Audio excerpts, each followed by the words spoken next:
1. Introduction to Jenkins Management. Welcome. Today, we will be discussing 3 key aspects of managing a Jenkins environment: extending its capabilities with plugins, understanding the impact of controller failures on your builds, and tracking file dependencies using Jenkins Fingerprints. 2. Extending Jenkins with plugins. We'll start with plugins.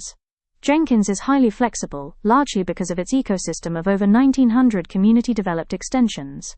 These plugins allow you to integrate Jenkins with source control management systems like GitHub, cloud service providers like AWS, and various build tools and quality check metrics.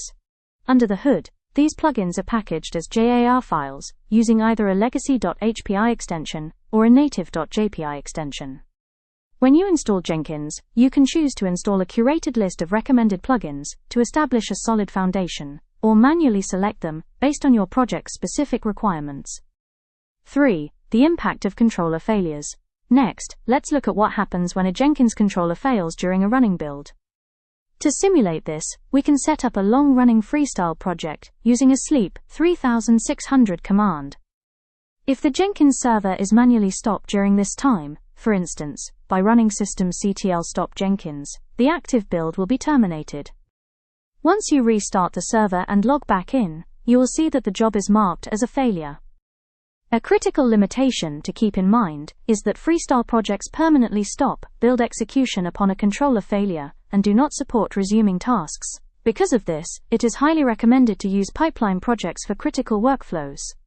4. Tracking dependencies with Fingerprints. Finally, as your CI/CD pipeline grows, managing interconnected projects becomes essential. This is where Jenkins Fingerprints come in. Fingerprints track file usage across different jobs by generating an MD5 checksum for a file, such as an artifact created in a build job and consumed by a test or deploy job. You configure this in the post-build actions by selecting Record Fingerprints of files to track usage and specifying the file name.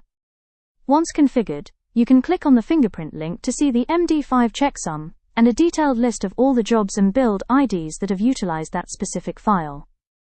This provides a clear, verifiable chain of dependencies across your entire workflow.